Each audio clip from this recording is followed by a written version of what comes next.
Hola, popcultistas de nuevo. Aquí estamos otra vez para seguir hablando del juego del calamar. Parece que os ha gustado el programa anterior, así que seguimos con ello. Y hoy sí que estamos los tres mosqueteros. Está a mi derecha, aquí sentado en la Universidad de Montreal, Antonio Domínguez Leiva. Hola, Hola, ¿qué Antonio. tal? A mi- Pronto llegará, lo de los hologramas, estoy convencido. Vamos, seguro, seguro, estamos en ello. A mi izquierda está el protagonista de la sesión, que es nuestro gran experto en teoría de juegos, que es Silviano Carrasco. A ver, siempre dices gran experto poniendo la presión, sé algo de esto. Que luego la gente se crea expectativas y nada, todos para uno y uno para todos. Venga. Poniéndote bien, puedo decirlo de, es mi amigo, es amigo mío, es amigo mío. Sí, que yo lo conozco, exactamente.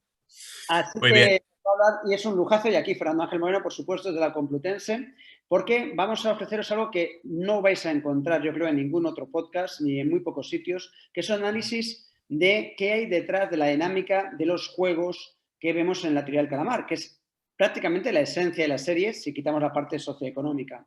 Estamos aquí, entonces, todos nosotros, para escuchar, sobre todo, principalmente hoy, a Silviano, que nos va a contar un poquito sobre qué es la teoría de juegos, un poquito, qué son los estudios de juegos y cómo Sí. lo aplicamos a teoría del calamar.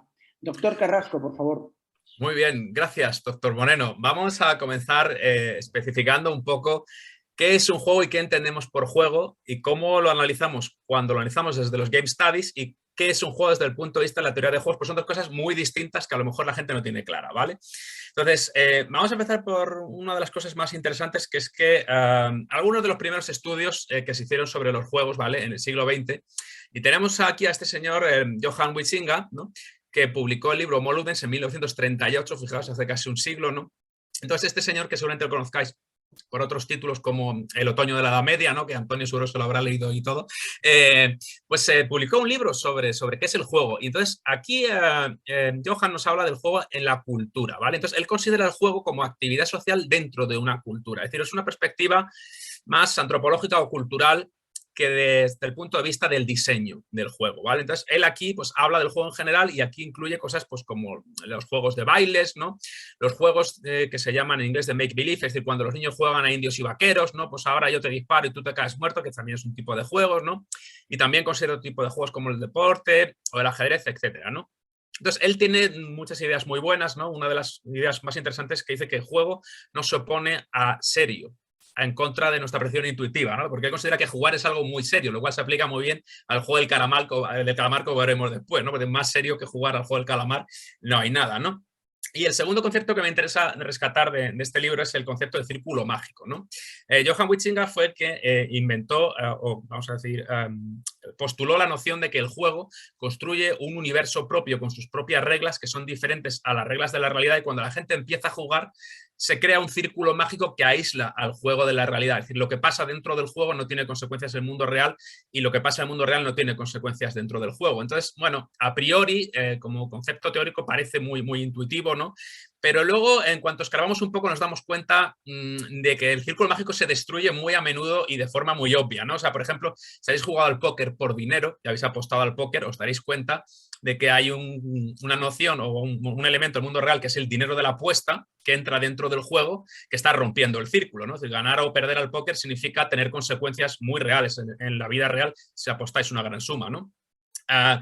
No nos vamos a enrollar con videojuegos, ¿no? Pero los videojuegos también pueden romper el círculo mágico si tenéis objetos valiosos dentro del videojuego que se pueden comprar, vender, prestar, etcétera, ¿no? ¿Qué pasa con los jugadores que tienen un mal perder? Que jugáis con ellos a un juego, pierden sistemáticamente y luego se cabrean. El cabreo rompe el círculo mágico y llega a la vida real, ¿no? Es decir, nuestro estado de ánimo traspasa el círculo mágico, ¿no? Bueno, cuando Johann Huizinga escribe esto no existían los juegos modernos, luego veremos qué entendemos por juegos modernos, pero bueno, la noción era intuitiva e interesante, ¿no? Entonces, ¿qué es lo que nos interesa del juego del calamar? Pues nos interesa el juego del calamar, destruye y aniquila por completo esta noción de círculo mágico, que ya digo ha sido súper criticada en la época moderna de los Game Studies, ¿no? ¿Por qué?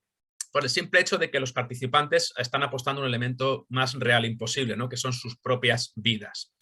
Es decir, juegan por un dinero, que es una recompensa, a veces son 33.200 millones de euros, pero recordar al cambio que lógicamente va a cambiar su vida, ¿no? Y además perder el juego significa que tu vida termina, con lo cual el juego aquí no solo es serio en el sentido de que se toma muy en serio la regla de juego, sino que es lo más real y lo más importante del mundo, ¿vale? Chicos, si me queréis ir parando y hacer observaciones o comentarios o lo que sea, yo encantado, ¿vale? Bueno, vamos a pasar rápidamente al segundo milestone, ¿no? Decíamos el siguiente que filósofo que todo el mundo cita cuando habla de la historia de los Game Studies, ¿no? Que es Ludwig Wittgenstein, filósofo del lenguaje, ¿no? Que publicó sus investigaciones filosóficas en 1953. Entonces a Wittgenstein le interesan los juegos como ejemplo para ilustrar un problema del lenguaje. No le interesan los juegos en sí mismos, ¿vale? Y os voy a leer muy rápidamente este parrafazo, que es la reflexión número 66 de Investigaciones Filosóficas, ¿no? Donde él usa los juegos como ejemplo. Y nos dice: considera, por ejemplo, los procesos que llamamos juegos. Me refiero a juegos de tablero, juegos de cartas, juegos de pelota, juegos de lucha, etc. ¿Qué tienen en común? Que si los examinas no verás algo que sea común a todos, sino que verás toda una serie de semejanzas o parentescos. Luego Wittgenstein llamará esto una serie de parecidos familiares, ¿vale? Y luego continúo más adelante. Mira, por ejemplo, los juegos de tablero con sus variados parentescos.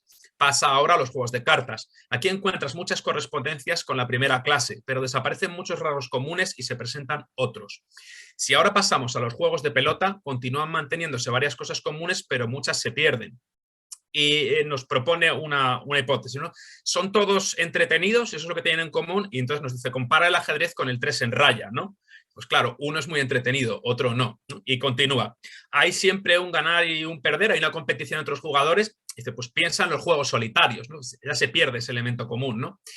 Y continúa: en los juegos de pelota puedes ganar y perder, pero cuando un niño lanza una pelota a la pared y la recoge de nuevo, este rasgo ha desaparecido, la competición ya no existe, ¿no? Distinta es la habilidad en el ajedrez y la habilidad en el tenis. Piensa ahora en los juegos de corro, entiende por estos juegos de cantar, de bailes, de corro de la patata, etcétera, ¿no? Y dice: aquí existe el elemento del entretenimiento, pero ¿cuántos otros de los rasgos característicos han desaparecido? Y podemos recorrer así muchos otros grupos de juegos, podemos ver cómo los parecidos surgen y desaparecen, ¿no? Es decir, la tesis de Wittgenstein es que existe una red de parecidos familiares, pero no existe una característica común del juego A al juego B, del juego B al juego C puede haber, pero no del juego A al juego C, ¿no? Entonces él nos agrupa, pues por ejemplo, el ajedrez y 3 en raya son competitivos, pero solo el ajedrez es entretenido. El corro de la patata es entretenido, pero no es competitivo. El tenis es competitivo, pero su habilidad es distinta al ajedrez. Y en fin, yo creo que se ha entendido bien el ejemplo, ¿no? Entonces, la tesis de Wittgenstein es que es imposible definir los juegos. Y dice que lo mismo sucede con el lenguaje, que el lenguaje hace un juego en malabares con las palabras, pero que no nos sirve para describir la realidad, ¿no? Entonces, esto se critica hoy día desde los Game Studies, ¿no? Dice: ¿por qué se equivoca Wittgenstein? Pues el primer punto, como hemos dicho, es que a Wittgenstein no le interesaban los juegos, sino le interesaba el lenguaje. Y está utilizando el ejemplo de los juegos como ilustración para demostrar la tesis que él quiere aplicar al lenguaje. Y el ejemplo es que es un ejemplo, o sea, la refutación es que es una tesis ad hoc muy tramposa, ¿no? Y otros filósofos, como el canadiense Bernard Suss, no dice: es que el problema es que usted no ha mirado bien, simplemente dice que no hay nada en común, pero no se ha molestado en buscar más a fondo, ¿no? Y luego tenemos la segunda crítica, ¿no? Y es que el argumento de Wittgenstein parte de un presupuesto puramente lingüístico, que es la polisemia de la palabra en alemán Spiel, que es lo que él usa para escribir las investigaciones filosóficas, que también tenemos en inglés en game y también tenemos en español en juego, ¿no? Pero si nos vamos a otros idiomas, como el danés, resulta que no se usa la misma palabra para referirse a las actividades lúdicas, a los juegos de niños, como el corro de la patata o como jugar con una pelota, que a los juegos serios como el ajedrez, ¿no? Entonces la tesis de Wittgenstein se viene abajo, ¿no? Luego veremos por qué nos interesa esta diferencia entre juegos informales y juegos modernos, porque es muy relevante para el juego del calamar, ¿no? Pero ahora lo que nos interesa es entender qué estudian los Game Studies, ¿no? Entonces, cuando hablamos de Game Studies, hablamos de un conjunto enorme que investiga sobre todo las propiedades de los juegos desde una definición moderna, ¿vale? Entre otras miles de cosas, porque también los Game Studies les interesa, por ejemplo, la ideología detrás de los juegos, la ética cuando uno juega, en qué consiste el concepto de inmersión, qué es un avatar, cómo se define la interactividad, un millón de cosas, ¿no? Pero yo creo que uno de los debates más interesantes de los Game Studies, que ya digo, surgen realmente del año 2001 para adelante, cuando Spencer funda su revista digital Game Studies, ¿no? Es la definición moderna de juego y qué propiedades tiene un juego, ¿no? Entonces, lo que nos explican los Game Studies es que hay muchas cosas a las que llamamos juego que en realidad no son juego moderno, ¿vale? Por ejemplo, el juego de la oca no es un juego, porque para que sea un juego tiene que existir la toma de decisiones por parte de los jugadores. Si habéis jugado alguna vez a la OCA, pues consiste en tirar un dado, avanzar tu ficha y transportarla de casilla a casilla, con lo cual lo que se llama el player agency, es decir, el margen de maniobra del jugador no existe en la OCA, es decir, estamos ante una actividad como sería cantar en el corro de la patata, que no tiene decisiones. Puede ser entretenido, pero eso no es lo que define el juego, ¿vale? Existen otra serie digamos, conceptos centrales al juego, ¿no? Que Jesper Jules pone en su libro Half Real, ¿no? Como pueden ser, tiene que existir una condición de victoria determinada y predeterminada de antemano. Es decir, un juego de rol no es un juego en el sentido moderno de la palabra juego, porque no tiene una condición de victoria predeterminada. Es decir, cuando empezamos una partida de rol estamos mezclando una narración con un teatro en vivo, ¿no? Con un juego, pero en realidad no es un juego porque el narrador no nos dice, bueno, vuestro objetivo final es este, lo perdéis así, lo ganáis así. No tiene que existir unas reglas bien definidas y no nos vamos a meter en un jaleo porque hay como 7 o 8 prerequisitos para considerar algo un juego moderno y para excluir a cosas como pues el corro de la patata, las 3 en raya, la OCA, etcétera, ¿vale? Entonces, todo este tipo de cosas, juegos de niños, se consideran actividades lúdicas y no le interesan a los game studies, ¿vale? Juegos que tienen reglas, que tienen decisiones, que tienen una condición de victoria, etcétera, como pues, por ejemplo pueden ser los videojuegos o los juegos de mesa o incluso deportes como el fútbol, sí interesarían a los game studies porque son juegos en el sentido moderno, ¿vale? Entonces, todo este gran grupo que consideraba Wittgenstein o consideraba Huizinga, ¿no? Son juegos en el sentido tradicional y equívoco del término y pueden interesar a la antropología cultural, pueden interesar a la sociología, a todo lo que queramos, pero no necesariamente todo lo que llamamos juego interesa a los game studies, ¿vale? Entonces, hasta aquí no sé si está la cosa clara y vamos siguiendo, ¿no? Nos interesa ahora diferenciar los game studies de la teoría de juegos, ¿no? Y no tienen nada que ver una cosa con la otra, ¿vale? A veces identificamos teoría de juegos o la llamamos también con otro nombre que es teoría de la elección racional o teoría de la racionalidad práctica, que son nombres más intuitivos para entender de qué estamos hablando, ¿vale? En principio, la teoría de la racionalidad práctica o teoría de la elección racional en realidad pertenece a la sociología y se interesa por cómo actúan los agentes cada vez que deben tomar elecciones y esa elección implica una racionalidad, ¿vale? Y dentro de este gran campo existe la teoría de juegos, que en realidad es un subcampo de la matemática, que lo que hace es estudiar cómo los jugadores pueden maximizar eligiendo A, B, C, D, etcétera, ¿vale? Entonces, aunque no son en principio exactamente lo mismo, pero para que os hagáis una idea, para la teoría de juegos y para la teoría de la racionalidad práctica, juego es todo aquello que implique una toma de decisiones que puede ser maximizada, ¿vale? Entonces, de pronto ahora acaban de entrar en el campo de lo que consideramos juego un millón de cosas que no interesan a los game studies, como veremos luego un poquito más adelante, ¿vale? ¿Cómo se maximizan las decisiones en lo que esta gente considera juegos? Bueno, pues normalmente la gente piensa en ganancia económica, ¿vale? Pero este es uno de los posibles beneficios que los actores de un juego pueden obtener, pero no es el único. Los actores de un juego, en teoría de juegos, pueden buscar una ganancia psicológica, y sentirse bien es un beneficio por el que pueden actuar para maximizarlo. Pueden buscar una ganancia nominal, es decir, simplemente decir tú has ganado la partida y no hay nada más aparte de ganar la partida, pero eso ya interesa porque es una ganancia, ¿vale? Puede ser una ganancia moral, ¿vale? Luego veremos cómo. Y esto en general, la ganancia que los actores buscan se denomina utilidad, ¿vale? En términos de tecnicismo, ¿vale? Entonces, es interesante entender que la teoría de juegos y la teoría de racionalidad práctica no se interesa por la ética, ¿vale? Es decir, no se interesa por juegos en los cuales debemos obrar moralmente o no debemos obrar moralmente, ¿vale? Porque sentirse bien moralmente pues, puede ser una ganancia para un jugador o puede no lo serlo, ¿vale? Entonces, la teoría de juegos no se cuestiona la moralidad de nuestras elecciones, sino su racionalidad, es decir, su utilidad, su maximizar nuestra ganancia. Entonces, en ese sentido, por ejemplo, la frase de la Biblia, el dar de beber al sediento y de comer al hambriento, puede ser un juego, porque si nosotros tenemos la opción de dar de beber y dar de comer o no, ya estamos jugando. Es decir, hay una decisión A y una decisión B y somos jugadores. Entonces, a la teoría de juegos le interesa qué gente da de comer al hambriento y de beber al sediento y qué gente no. La gente que no da de beber al sediento ni de comer al hambriento es gente que no obtiene una ganancia de ese acto. Y la gente que sí da de beber y de comer obtiene una ganancia que es un sentimiento moral de haber hecho lo correcto. ¿Veis? Pero lo que nos interesa es si hay ganancia o no hay ganancia, no si la acción es moral en sí misma o no, ¿vale? ¿Hasta aquí todo está claro? ¿Sí? Vale.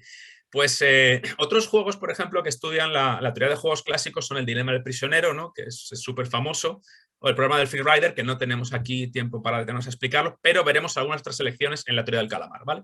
Bueno, pues después de esta larguísima introducción de 15 minutos, ¿no? Ya podemos tener claro qué juegos le interesan a la teoría de juegos y qué juegos no. El corro de la patata y la oca no son juegos con toma de decisiones, luego no le interesan a la teoría de juegos. Indios y vaqueros, de forma imaginada, ficcional, no interesan a la teoría de juegos.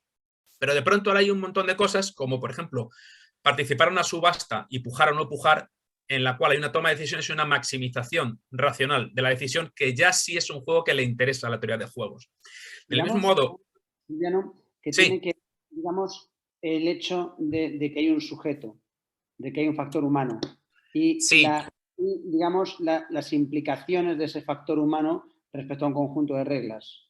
Imagino siempre tiene que haber un conjunto de reglas de un tipo o de otro. Bueno, es interesante porque los juegos que la teoría de juegos considera teoría de juegos no tienen por qué tener reglas. Por ejemplo, tengo aquí puesto en el PowerPoint, que nuestros oyentes no verán, pero si lo subimos a YouTube se lo estarán viendo, planear un ataque en una guerra no tiene reglas. En principio tú puedes hacer lo que tú quieras, pero a la teoría de juegos le interesa mucho si el general va, por ejemplo, a arriesgar el 100% de sus tropas atacando una colina o si va a arriesgar solo el 50% atacando una colina y mandar el otro 50% a otro flanco. ¿Ves?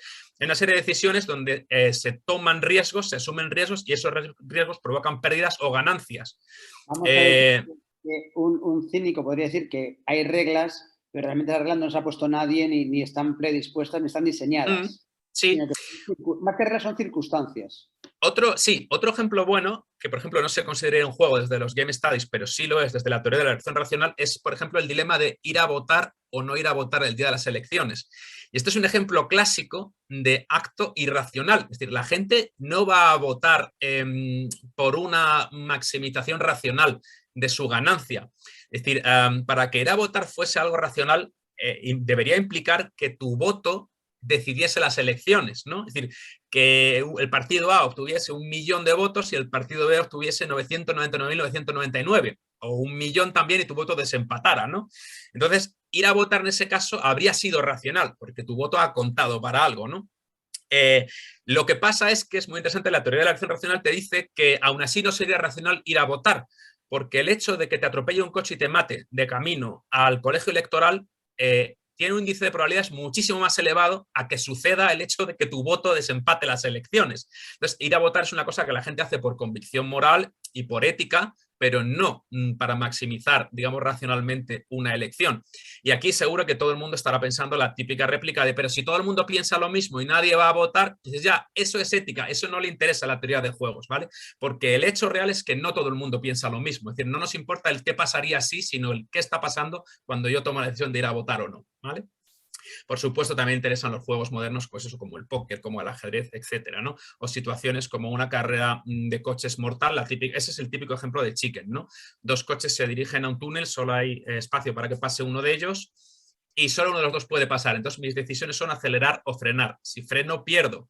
Pero si acelero y el otro no frena, ambos perdemos, porque ambos nos estrellamos contra la pared, ¿no? Pues eso es un dilema de teoría de juegos que le interesa a la teoría de juegos. ¿Sí, Fernando? Nada. Vale, bueno, pues nada, después de esta pedazo de introducción, vámonos ya al juego del calamar, ¿vale?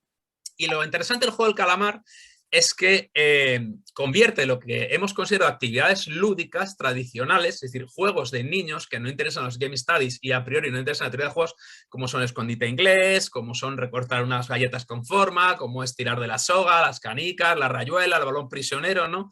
Que son pues sus adaptaciones coreanas, ¿no? Que ya digo, que apenas interesa a los Game Studies, o bien por su simpleza, porque no hay mucho que analizar, o bien porque no son juegos modernos.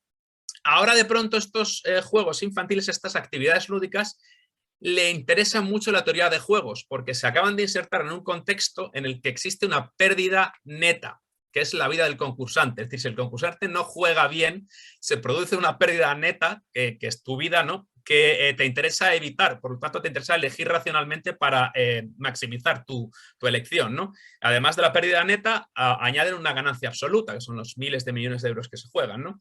Entonces acabamos de combinar, y esto es una cosa que dijisteis ya en vuestro programa anterior, acabamos de mezclar el ámbito infantil tradicional clásico de las actividades lúdicas con el ámbito adulto de la toma de decisiones de la teoría de juegos. Y esto genera una confusión muy alarmante, yo creo, para el espectador, ¿no? Porque es de una heterogeneidad muy inusual, ¿no? Es decir, en las actividades lúdicas de los niños normalmente encontramos diversión, encontramos refugio, encontramos consuelo y encontramos el círculo mágico que nos aísla del mundo real, ¿no?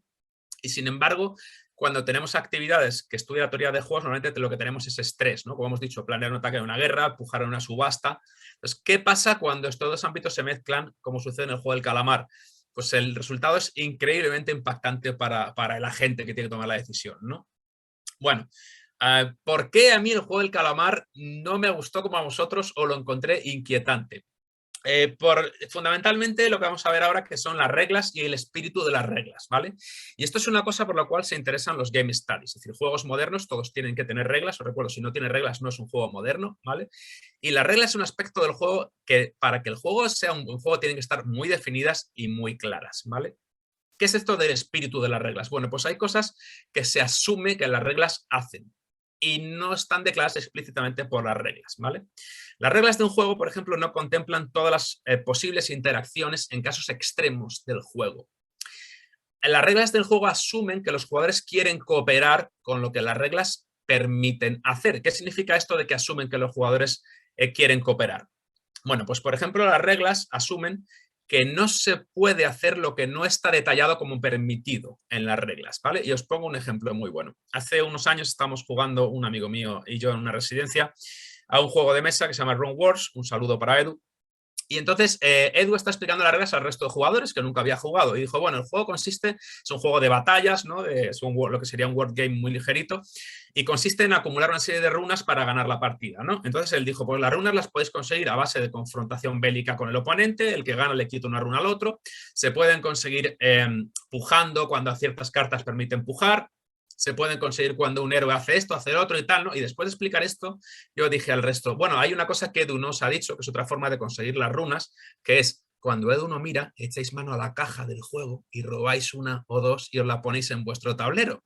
Y entonces Edu se quedó así muy sorprendido, dijo, ¿qué? Y luego ya todo el mundo dijo que era un chiste y tal, ¿no? Pero efectivamente, es decir, las reglas no declaran explícitamente que uno no puede robar runas de la caja, porque las reglas asumen que el jugador coopera con ellas y que el jugador entiende que no se puede hacer lo que no está detallado, ¿vale?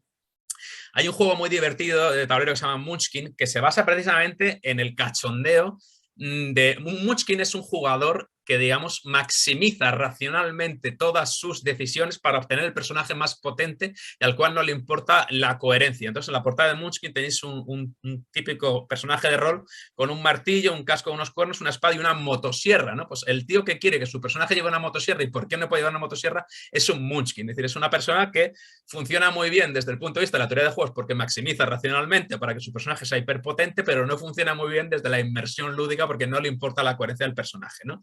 Entonces, el juego de Munchkin se basa en ese tipo de jugadores y hace coñas con esto en el propio reglamento, ¿vale? Entonces, por ejemplo, si abrís las reglas de Munchkin, ¿no? En una de las primeras páginas, cuando habla de las propias reglas, dice, cualquier otra disputa sobre las reglas se debe dilucidar discutiendo a voces. Dice, y el poseedor, el dueño del juego, tiene la última palabra. Ya, fijaos, está haciendo, claro, una parodia del espíritu de las reglas, ¿no? Dice, también podéis leer las preguntas frecuentes en Munchkin y las erratas en munchkin.game o empezar una discusión en el foro de Munchkin, dice, a menos que sea más divertido para vosotros pelearos, ¿no? Y luego también tiene otro párrafo buenísimo, ¿no? Que dice, decide quién es el que sale, quién empieza la partida tirando el dado y discutiendo sobre el significado de esta frase. De claro, tirando el dado, pero ¿quién sale? El que obtiene la puntuación mayor, el que obtiene la puntuación menor, cómo desempato las tiradas, ¿no? Y además continúa con mucho cachondeo y sobre si el hecho de que una palabra parece faltar algún efecto. Entonces, los cabrones quitan el verbo tiene, tiene algún efecto, ¿no? Entonces, las propias reglas son un cachondeo porque asumen que el jugador quiere cooperar, pero las reglas se lo ponen difícil para cooperar. Y Munchkin es un juego en el cual la gente discute un millón de cosas de, pero es que esto se puede hacer, la regla lo dice, la regla lo dice. ¿Veis el problema, no? Y esto nos interesa mucho para el juego del calamar, ¿vale? Porque el juego de calamar va a violar constantemente el espíritu de las reglas del juego, ¿vale? Y esto sucede ya desde las pre-reglas. Si recordáis el juego del calamar, para entrar a jugar hace que todos los participantes firmen 3 cláusulas y den su acuerdo a 3 cláusulas previas, ¿no? Que son pre-reglas. La cláusula número 1 es un jugador no puede dejar de jugar, ya recordaréis. La cláusula número 2 es un jugador que se niega a jugar será eliminado. Y la cláusula número 3 es, si la mayoría de jugadores deciden dejar de jugar, los juegos terminarán. Y entonces esto a mí me recordó muchísimo a Yo Robot, ¿no? de Asimov, y sus 3 leyes de la robótica famosas, que recordaréis, ¿no? Un robot no puede causar daño a un humano por acción o inacción, un robot debe preservar su propia existencia a menos que entre en conflicto con el punto anterior, y no me acuerdo cuál es la tercera regla, pero seguro que Fernando y Antonio se la sabrán. Vamos rapidito a lo siguiente, ¿no? Lo interesante de esto es que son reglas aparentemente muy simples, ¿no? Pero ¿en qué se basan los relatos cortos de Asimov? En que la interacción entre esas 3 reglas no es tan obvia como a priori nos queda súper claro cuando las leemos. Es decir, hay interacciones muy complejas o hay trampas en la formulación de estas reglas. Y lo mismo sucede en el juego del calamar, ¿vale? Por ejemplo, si miramos la cláusula número 1, dice un jugador no puede dejar de jugar. Dice, vale, pero ¿cuándo se considera que un jugador está jugando y cuándo se considera que un jugador no está jugando? ¿Qué se considera dejar de jugar? Esto no está definido en la cláusula. Por ejemplo, ¿romper las reglas del juego al que están jugando es dejar de jugar? ¿Sí o no? ¿No intentar ganar un juego es dejar de jugar? ¿Sí o no? O sea, por ejemplo, si recordáis, la coreana que juega las canicas con la norcoreana y pierde a propósito tirando la canica delante de ella, ¿está dejando de jugar? Porque no está intentando ganar el juego, ¿vale? O sea, es muy complejo. Si nos vamos a la cláusula número 2, dice un jugador que se niega a jugar será eliminado. Claro, pero aquí tenemos la gran trampa que también señaló Fernando en el capítulo anterior. ¿Qué significa exactamente ser eliminado?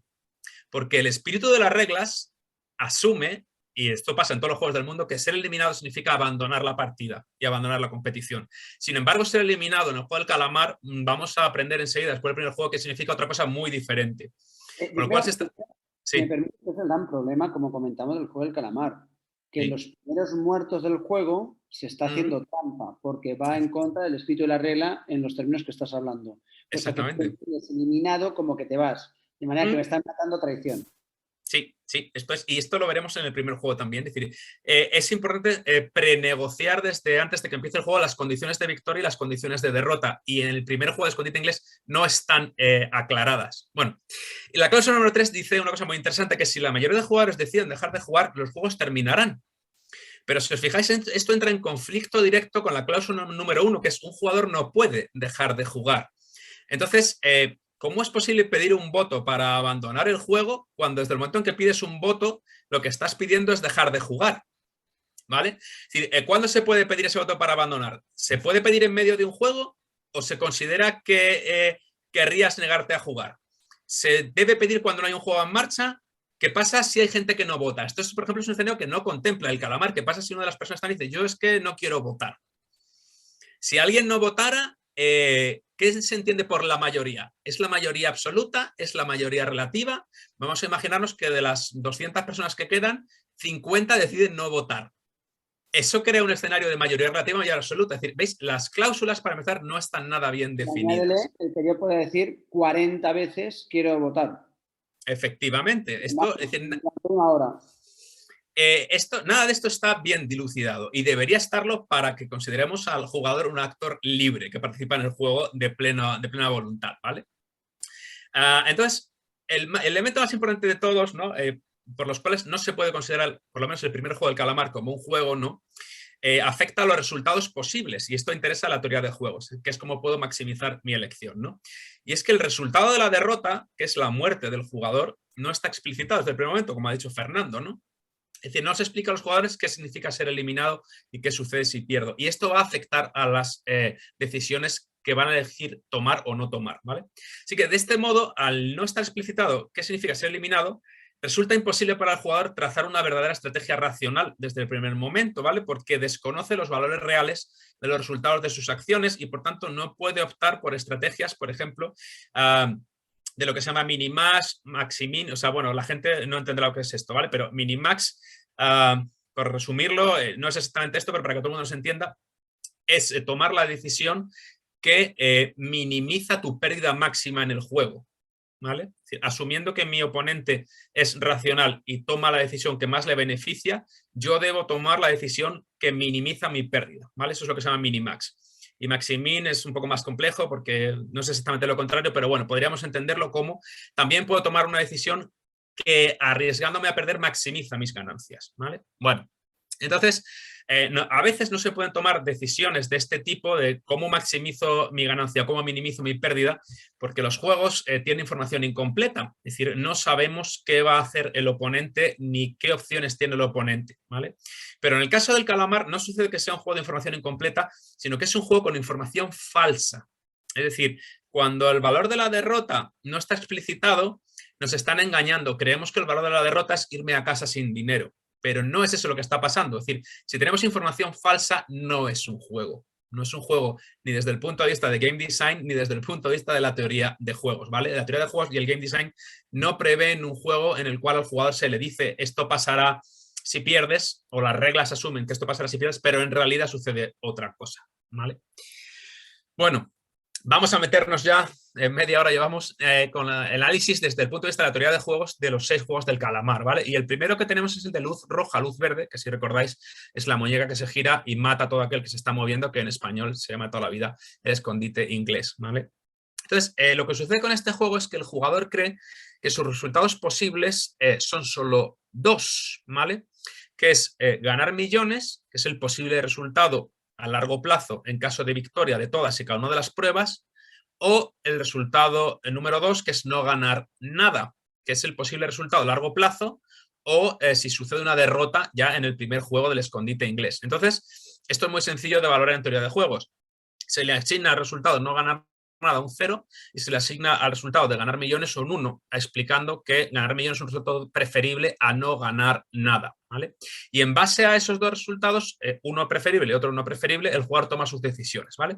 Pero lo que está sucediendo en realidad es que el jugador toma su decisión. Existen 2 decisiones en luz roja, luz verde, que es arriesgarse y correr hasta el límite, o no arriesgarse, asegurar y no apurar en la carrera para que no sea eliminado, ¿vale? Entonces, cuando el jugador se arriesga y corre o se arriesga y no corre, está basando su decisión en que prefiere ganar millones a no ganar nada, porque ganar millones es un resultado más apetecible que no ganar nada, evidentemente, ¿vale? Pero lo que sucede en la realidad es que sus resultados posibles no son 2, son 3, que son no ganar el saco de los millones, que es un posible resultado a largo plazo, que necesita la victoria en este juego, no ganar nada, si en el futuro dejan de jugar, por ejemplo, ¿vale? Que es un posible resultado a largo plazo, la victoria necesaria también, pero el tercer resultado es morir, ¿vale?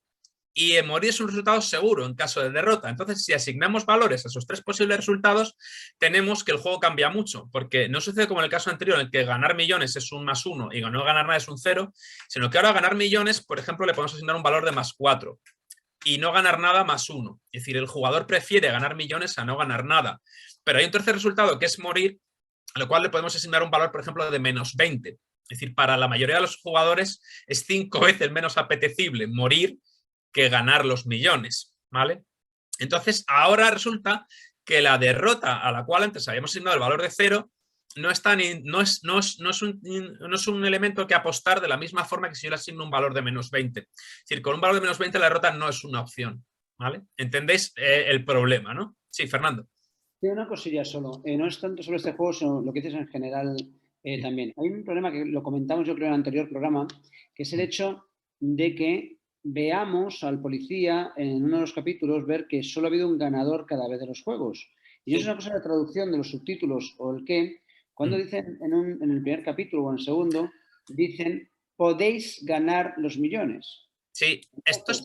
Y al final lo más seguro es que solo quede uno, también debe de ser algo a decir, porque no es lo mismo competir contra quien esto va a afectar. contra 455. Las Claro, posibilidades son muy menores.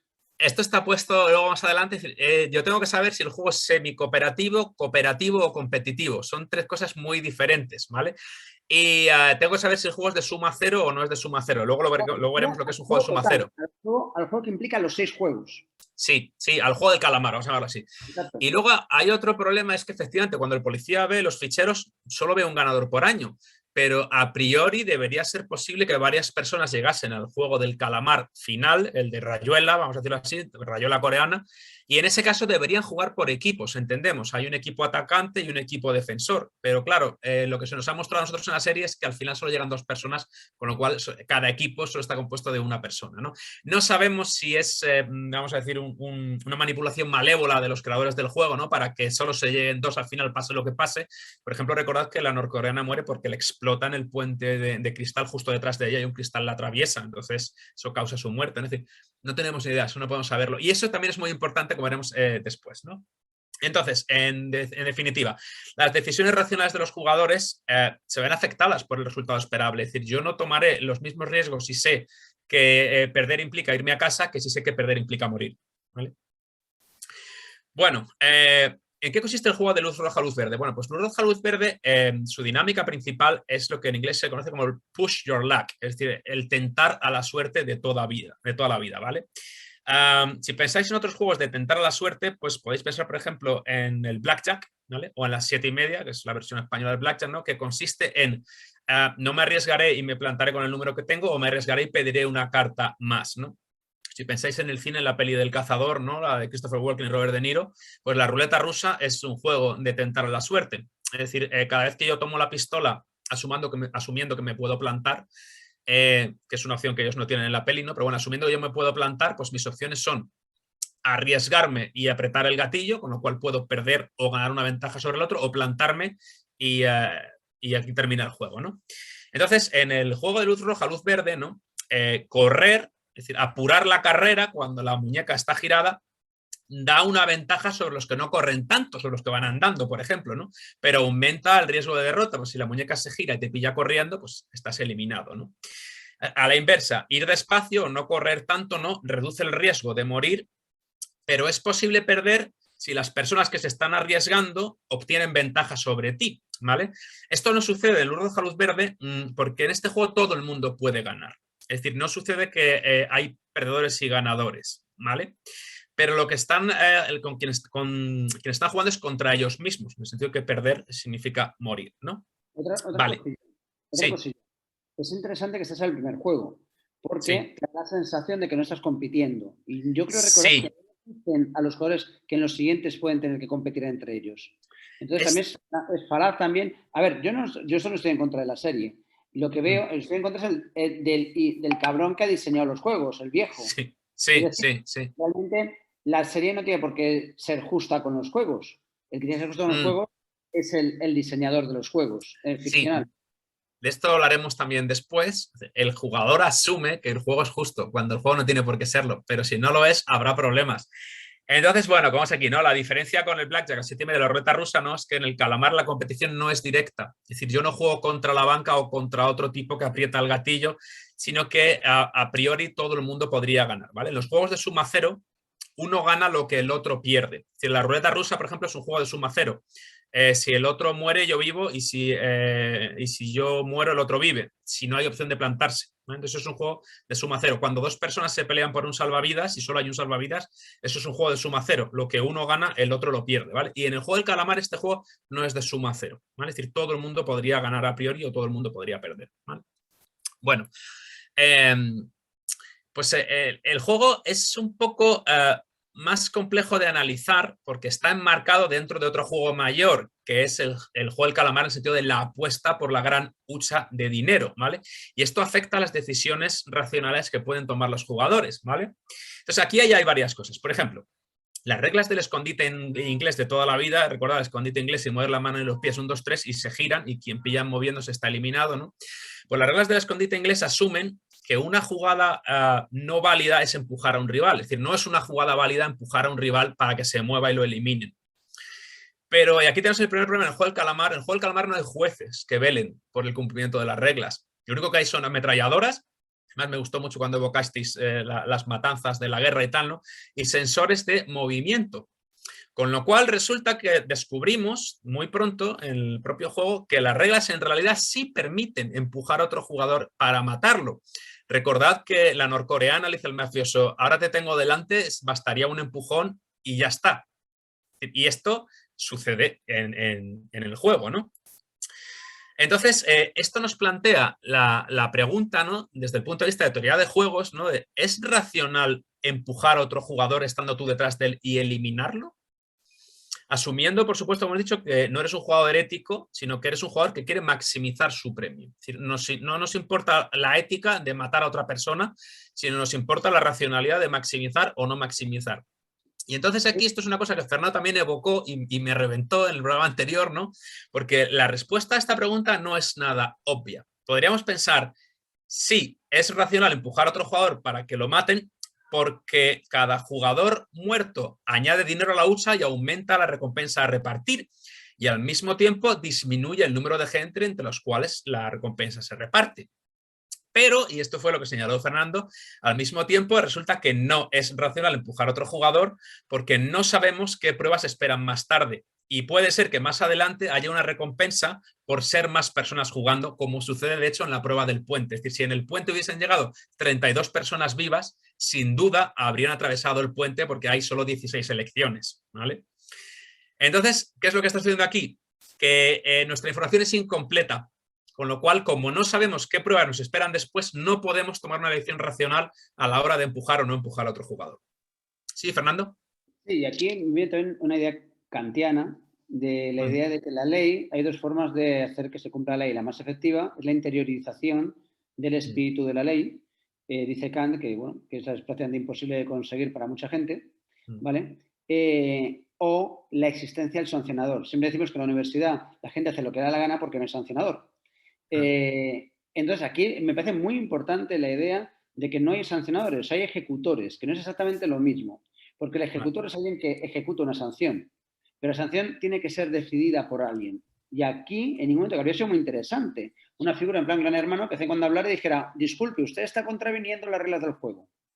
Y en ninguno de los juegos hay una voz patriarcal, divina, que te diga, usted no puede hacer eso. Entonces, al final yo creo que inconscientemente lo que se asume es que en el juego, realmente, una vez que entra en la habitación, absolutamente todo está permitido, a menos que esté dicho lo contrario en el principio del juego. El resto, a nivel de teoría del juego, diría, todo vale, ¿no? Sí, es decir, el tema es, la teoría de juegos asume, o sea, todos los juegos que estudia asume que existen unas reglas bien definidas y que ambos jugadores deben respetarlas, ¿vale? Eso es lo único que asumen. Es decir, no asumen, por ejemplo, en el juego de los coches yendo hacia el túnel, que uno de los jugadores saca una pistola y mata al otro conductor. Eso no es una acción posible dentro del juego, ¿vale? Entonces, en este caso, vamos, el problema es que no existe árbitro y que el espíritu de las reglas puede no ser respetado por los jugadores, ¿vale? Y entonces también el único momento que yo recuerde así ahora mismo de cabeza en el que se dirigen al árbitro, entre comillas, para consultar es cuando están jugando a las canicas, ¿recordáis? Y el mafioso le dice a uno de los vigilantes, ¿podemos cambiar de juego y jugar ahora a un juego de habilidad manual? Y el otro se queda esperando un segundo, asumimos que le chivan por el pinganillo y dice, sí, está permitido, ¿vale? Es decir, que la presencia del árbitro, la presencia de las reglas es muy, muy relativa. Y eso es, entre otras cosas, lo que me pone muy nervioso cuando veo el juego del calamar, ¿no? Porque, como hemos constatado, resulta que violar el espíritu de las reglas pasa a ser una opción válida en este juego, entre comillas, ¿vale? Y digo entre comillas porque en realidad no es un juego, es decir, incumple una de las características para ser considerado un juego, que son reglas preestablecidas y respetadas por los jugadores de antemano, que ya hemos visto que ni siquiera en las cláusulas se dan, ¿vale? Entonces, ¿por qué a mí el juego del calamar me pone nervioso? Bueno, pues porque no respetar el espíritu de las reglas es algo que a los jugadores habituales de juegos modernos, ¿no? Nos pone increíblemente nerviosos. Es decir, sentimos que un juego sin reglas bien preestablecidas no puede ser un juego y lo que se convierte en realidad es en la ley del más fuerte o lo que se llama en el mundo de argot de los jugadores de juegos es la competición de los abogados. Es decir, ¿quién expone su caso de forma más convincente para decir que Munchkin en realidad tengo que tirar el dado si pierdo la cobertura, pero la gallina no es una cobertura, sino que está encima de la cobertura? ¿Veis el problema, no? Entonces, normalmente los jugones lo que hacemos es expulsar a ese tipo de jugadores de nuestra mesa. Es decir, no nos interesa gente que convierte las reglas en un escrutinio y las convierte en una exposición de abogados en un juicio para defender su postura, o gente que viola las reglas porque no coopera con el espíritu de las reglas, ¿vale? ¿Podríamos llamar a esto trampas? Bueno, la definición de trampa es súper compleja. Dejo aquí la referencia del libro Cheating, ¿no? Hacer trampas en inglés, de Mia Consalvo, del MIT, ¿vale? 2007, pues a alguien le interesa indagar más en qué se considera trampas y qué no se consideran trampas. La barrera es muy difusa y no está nada claro, ¿vale? Bueno, otra cosa que me interesaba mucho del primer juego, y esto ya entra más en el punto de vista ideológico que mencionasteis vosotros en el programa anterior, ¿no? Es que Luz Roja, Luz Verde es un juego que elimina drásticamente, es decir, mata a todos los jugadores no racionales. Se los quita de en medio en la primera prueba. ¿Qué son los jugadores no racionales? Son los jugadores que actúan de forma irracional en cuanto cunde el pánico. Es decir, en cuanto las ametralladoras empiezan a disparar y vemos que se mata a gente, hay gente que echa a correr y viola la única regla que tiene el juego, que es no correr cuando la muñeca está mirando. Toda esa gente muere y ¿quiénes van a seguir jugando al juego? Pues pueden seguir jugando al juego los que comprenden que las reglas se tienen que respetar para poder vivir, sobreponiendo la racionalidad a los instintos más primarios, que obviamente serían huir en cuanto oigo los disparos, ¿no? Y esto es una cosa que creo que evocasteis también en el programa anterior. Es decir, el jugador irracional, es decir, solo hay dos reglas, que es en realidad no te muevas cuando la muñeca mira, y si no has llegado a la línea cuando el tiempo se agota, estás muerto, ¿vale? Es decir, los que comprenden esto y comprenden cómo se juega racionalmente, sobreviven y pueden seguir jugando. Los que son irracionales desde el punto de vista de teoría de juegos y no cumplen las dos reglas, mueren. Y estos el juego se los quita de en medio. Es decir, el perfil de jugador que les interesa a los creadores del juego es el perfil del jugador de teoría de juegos, la persona que maximiza a toda costa su racionalidad en la ganancia, ¿vale? Vamos a pasar muy rápidamente al juego de recortar las galletas y recortarlas con formas de triángulo, ¿no? Círculo, estrella, paraguas, ¿no? Y aquí es un juego manual, de habilidad manual, ¿no? Entonces uno podría pensar que no hay mucho que comentar sobre el punto ni del diseño ni de teoría de juegos, pero hay muchas cosas que comentar, ¿vale? Porque si recordáis al amigo del protagonista, ¿no? De Gi-hun, que se llama, lo tengo aquí, Cho Sang-woo, ¿no? Que siempre se refieren a él es el orgullo de Shandong, que es el barrio, porque es el tío que consiguió ir a la prestigiosísima universidad, ¿no? A hacer económicas, ¿no? Pues este es como el líder intelectual del grupo, si recordáis, el de las gafas, ¿no? Y le preguntan constantemente y le consultan, asumiendo que porque es un universitario, que es el orgullo del barrio, será el tío más racional, ¿no? Y le dicen, ¿qué deberíamos hacer? Y lo que dice Sang-woo es, lo mejor es que cada uno se coloque en una fila, porque los jugadores, recordad, tienen la opción de ponerse en la fila de la estrella, la del paraguas, en la tal. Y entonces tengo puesto aquí de forma muy irónica Genius, ¿no? Que es lo que se usa para insultar irónicamente a la gente que toma decisiones absurdas, ¿no? Este es el universitario. Porque vamos a examinar las posibilidades. Es decir, ellos ya han constituido un equipo de 4, si mal no recuerdo, que son el protagonista, su amigo, el anciano y la norcoreana, ¿vale? Entonces, si a ti te interesa que pase el máximo número de personas del equipo a la siguiente prueba, lo lógico no es dividir a cada uno de ellos en una fila sin saber qué les espera a cada uno, sino que lo que interesa es apostar al 100% y colocar los 4 en la misma fila, ¿vale? Porque asumimos que para ti es un resultado mucho mejor, que cuanta más gente de tu equipo pase a la siguiente prueba, más posibilidades tendrás más adelante, ¿vale? Y vamos a ver las posibilidades. Si el juego que espera más adelante, que ellos no conocen, es competitivo entre las filas, es decir, la fila de la estrella tiene que luchar contra el círculo, contra el triángulo, contra el paraguas, no tiene ningún sentido dividir a tu equipo, porque acabas de minimizar la fuerza de tu equipo en cada fila y es más, quizá os tengáis que matar entre vosotros, ¿vale? Si el juego obligase a cooperar a la gente que está en cada fila, tampoco tiene sentido dividir el equipo, porque los de otras filas deben cooperar contigo igualmente, con lo cual no ganas nada con otra persona de tu equipo en otra fila, ¿vale? Si el juego es cooperativo dentro de cada fila, es decir, si las personas que se asignan a cada forma deben cooperar entre ellas para ganar, de nuevo, lo que tiene sentido es que el equipo se quede al 100% en una fila. No tiene sentido separarse, ¿vale?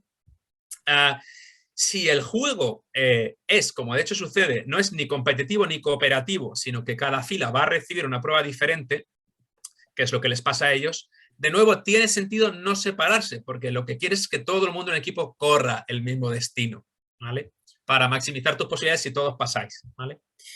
Entonces, solo tiene sentido dividirse si el juego es competitivo dentro de cada fila, como sucede luego, recordáis, en las canicas. Es decir, solo tiene sentido dividirse si deberás luchar con todas y cada una de las personas de tu puerta, ¿vale? Es decir, esto es un escenario de los 5 posibles. Y el genio del amigo de Gi-hun, Cho Sang-woo, dice, dividámonos cada uno en cada... Es decir, un jugador terriblemente malo desde el punto de vista de la teoría de juegos, un jugador completamente irracional, ¿vale? Si interesa maximizar la fuerza del equipo, que podríamos debatir si interesa o no, pero a priori interesa, lo suyo es que todo el equipo se aliste en la misma fila, ¿vale?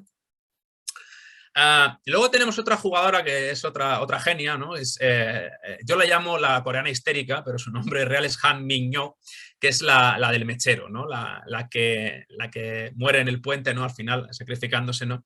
Que es la que hace pasar un mechero de contrabando, ¿no? Y consigue recortar su forma gracias a que el mechero calienta la aguja que tiene y con la aguja pica, ¿no? La forma de la estrella, ¿no? Pues otro genio de la estrategia, es decir, esta jugadora, después de encontrar una solución que en principio dentro del espíritu de las reglas es posible para recortar su forma, lo que hace, si recordáis, es pasarle de Strangis el mechero al mafioso, al tipo de la serpiente tatuada en la cara, ¿no? Es decir, ¿es eso una decisión racional? Es decir, ayudar al depredador alfa de la manada en un juego competitivo en el cual tú ganas y otro jugador es eliminado, ¿es una decisión racional? Pues bueno, se podría considerar que sí, porque ella obtiene una protección del mafioso si el mafioso sobrevive. Pero se podría argumentar, y mi postura es que no, ¿vale? Porque ella en realidad lo que es el eslabón más débil de su equipo.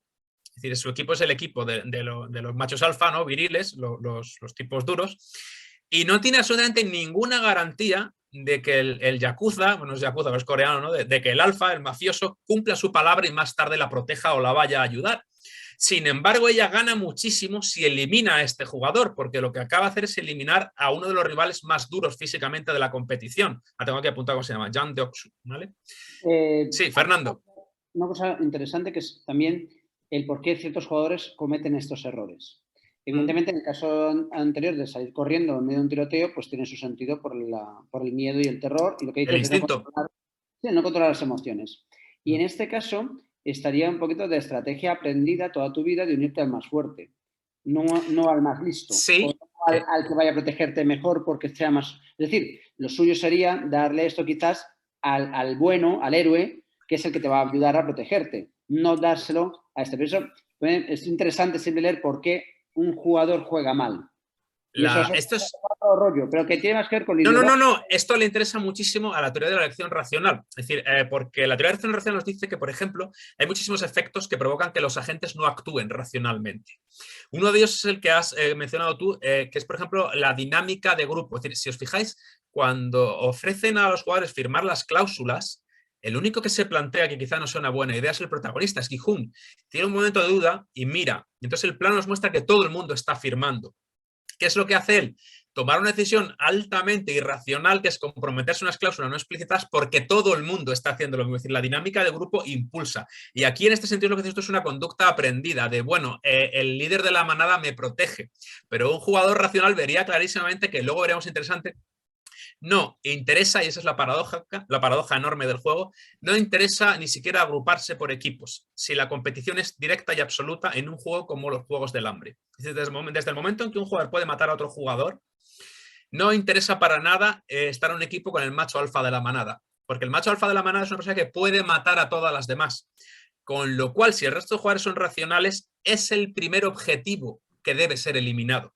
¿Entendéis la paradoja, no? Luego lo veremos más en detalle.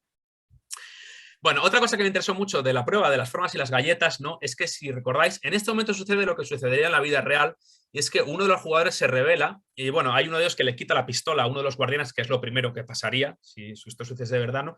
Y otro de los jugadores dice, se queja porque está a punto de perder, dice, esto es una crueldad.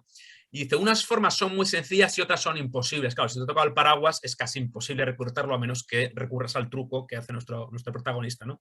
Y él dice, ¿con qué derecho nos hacéis esto? Es decir, esto es un jugador que desde el punto de vista de lo que es el game design, es decir, el diseño del juego moderno, está llamando la atención sobre un problema de diseño del juego, y es que el juego no está bien equilibrado. Es decir, no todos los jugadores desde el momento inicial, desde el punto de partida, tienen opciones razonables de ganar. Es decir, a priori se está descartando a los jugadores simplemente por el hecho de colocarse en un bando, ¿vale? Si pensáis, esto es muy interesante porque si pensáis en un juego como por ejemplo Cara o Cruz, ¿vale? Esto es un juego en el cual no hay decisiones, con lo cual no es un juego moderno, pero está perfectamente equilibrado. Es decir, se te lanza una moneda y ambos jugadores tienen un 50% de posibilidades de ganar, ¿vale? Si pensáis, por ejemplo, en 3 en raya, que esto es lo que se considera un juego fútil, porque esto es lo que llaman en el argot los chavales, el juego está roto, ¿vale? Es decir, no tiene sentido jugar, porque si ambos jugadores juegan racionalmente y el primero está obligado a abrir en el centro, se produce un empate constante, es decir, no hay una estrategia ganadora, entonces siempre va a terminar en empate, ¿no? Si pensáis en otros juegos como el ajedrez, pues el ajedrez no está bien equilibrado en el sentido de que la mayor parte de expertos coinciden en que las blancas tienen una ligera ventaja sobre las negras, ¿vale? Entonces es un juego muy complejo donde la toma de decisiones existe, donde las decisiones importan, pero a priori uno de los jugadores parte con ventaja, ¿vale? Que es el jugador que juega blancas. Y se le obliga una estrategia, mientras que el jugador que juega negras debe jugar a la defensiva, etcétera, ¿no? El Twilight Struggle está puesto aquí porque sé que le encanta a Fernando. Y Twilight Struggle es un juego muy curioso en el cual las propias reglas te explicitan cómo está equilibrado. Y te dice... Lo voy a comentar ahora. Acaba y... Sí, te dice, los soviéticos deben ganar en la primera mitad del juego porque es cuando son fuertes. Explica, es un juego de representación de un momento histórico, la Guerra Fría, y por tanto las reglas están adaptadas a la historia. Claro. Entonces, te dicen que si los soviéticos no ganan la primera mitad lo tendrán muy complicado para ganar la segunda mitad del juego, porque la segunda mitad del juego beneficia a los estadounidenses, que son los ganadores históricos, ¿no?, de la Guerra Fría. Entonces, ¿está equilibrado Twilight Struggle o no está equilibrado? Es decir, no porque en un momento dado un bando tenga ventaja sobre otro, significa que el juego está desequilibrado. Lo que nos importa es si más o menos el 50% de las veces en las partidas de Twilight Struggle ganan los soviéticos y el 50% ganan los americanos. Sería aceptable seguramente para el jugar porcentajes de 49%, 45% o 55%. Es decir, y llega un punto en el que el jugador ya empieza a percibir que hay una injusticia, ¿vale? Porque el jugador asume y exige que haya lo que se llama, entre comillas, una justicia en la forma del diseño. Es decir, yo quiero que a priori, jugando a Twilight Struggle, pueda ganar, tanto si me tocan los soviéticos como si me tocan los estadounidenses, ¿vale? Esto es muy interesante porque la injusticia nunca es protestada cuando forma parte del azar en el transcurso de la partida. Es decir, imaginad un juego con dados. Todo jugador asume que si los dados no le sonríen mucho, al otro le sonríen constantemente, puede perder. Esto es un juego aleatorio, ¿vale? Pero nadie se quejaría por eso, porque el azar podría beneficiar a uno o a otro, pero no desde el punto de vista del diseño, es decir, no como punto de partida. Así que el juego de las formas y las galletas es un juego increíblemente mal equilibrado e injusto, ¿vale? Bueno, si queréis, si aguantáis el maratón, seguimos con el juego de tirar de la soga, ¿no?, que es el primer juego al que juegan de suma cero. Esto lo señalaba también Antonio, es decir, lo que uno gana, el otro lo debe perder. Y lo que se están jugando es su vida. El equipo que tira de la soga mata al otro equipo y el equipo que consigue tirar bien gana, ¿no? Es decir, ambos no pueden ganar y ambos no pueden perder, ¿no? Ya lo hemos explicado antes, ¿vale? Entonces, el juego de la soga a priori no es interesante para la teoría de juegos porque se basa en la fuerza y en la habilidad o la táctica. Pone aquí, por suerte para nuestros protagonistas, porque si recordáis, es Oilman el que les explica. Inclinaos hacia atrás, poner la soga debajo de la axila y tal, les da una serie de consejos que maximizan su fuerza, ¿no? Entonces, en ese sentido, bueno, habría una mínima decisión, ¿no? Pero esto entra en otro campo, que es la habilidad y la táctica, ¿no? Pero es muy interesante moralmente porque tirar de la soga plantea una serie de dilemas que Antonio también señaló, que es el de ¿soy responsable de la muerte del otro equipo cuando tiro y el otro equipo cae al vacío? ¿O es la cuchilla que cae y corta la cuerda y con lo cual mi responsabilidad moral se diluye en el sentido de que yo no estoy matando directamente, ¿no? Y esto me recordó a lo que se conoce en filosofía como el dilema o el problema del tranvía, ¿vale? Y el problema del tranvía es sumamente interesante desde el punto de vista ético porque nos plantea este escenario, ¿no? Un tranvía se dirige a toda velocidad por una vía a 5 personas atadas en la vía, que dice el dilema que ha colocado un filósofo malvado atadas ahí, y las va a matar, ¿vale? Pero nosotros tenemos al alcance de la mano la aguja del cambio de vías y podemos desviar el tren a una vía secundaria. El problema es que en la vía secundaria hay una persona también atada a la vía. Entonces, el dilema moral es, ¿deberíamos tirar de la palanca o no deberíamos tirar de la palanca? Y el dilema se plantea por lo siguiente. Si no hacemos nada, el tren mata a 5 personas. ¿somos nosotros responsables de la muerte de esas 5 personas? Lo somos en el sentido de que por inacción hemos permitido que mueran 5 personas, ¿vale? Pero si tiramos de la palanca y salvamos esas 5 personas, nuestra acción ha provocado el asesinato directo de una persona. Es decir, y la gente normalmente usa términos utilitaristas y dice, bueno, la vida de 5 personas vale más que la vida de una persona y yo puedo actuar. Con lo cual, lo que debo hacer, aquí ya no podemos hablar de racional o no racional, sino de ética pura y dura, ¿veis? ¿Qué debo o qué no debo hacer? Y entonces la gente normalmente argumenta, el 90% de la gente a la que se plantea este dilema argumenta que ellos tirarían de la palanca y salvarían a 5 personas matando a una. Pero veis el problema, ahora nuestra acción ha provocado la muerte directa de una persona. Si no tiramos de la palanca, nuestra acción no provoca la muerte directa de 5 personas, ¿vale? Es muy interesante ver que, lógicamente, los filósofos han estudiado esto hasta la saciedad y una de las variantes del dilema consiste en que sin haber propuesto el dilema anterior, se les propone a otro tipo de gente un dilema parecido, que es en la vía principal sigue habiendo 5 personas atadas, pero si desviamos el tren a la vía secundaria, hay un señor que está trabajando ahí en su turno de trabajo limpiando las vías. A veces dicen, es un señor que está en su jardín echándose una siesta y el tren descarrila y lo mata. Entonces, debería tirar de la palanca y curiosamente aquí empieza a aumentar el número de gente que considera que no deberían tirar de la palanca porque se percibe de forma mucho más evidente el carácter de víctima colateral que no tendría que haber muerto. ¿Veis? Porque no es lo mismo que esté atado, y entonces entendemos que forma parte del juego macabro, a que esté en su jardín echándose la siesta o peor aún que esté trabajando en la otra vía. Si cambiamos la hipótesis de formulación y decimos que 5 personas están paseando por la primera vía donde no deberían estar porque se han colado para dar un paseo y la segunda persona está trabajando en esa vía reparándola, muchísima más gente empieza a no activar el dilema, o sea, el cambio de agujas, ¿vale? Y el dilema se puede complicar mucho más aún, ¿vale?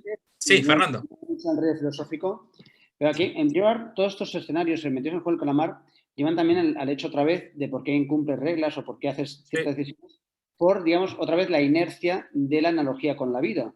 Es decir, el hecho de que no te plantees muchas cosas porque asumes que la vida es injusta, que imagino que era mucho estudio del juego del calamar diciendo esto.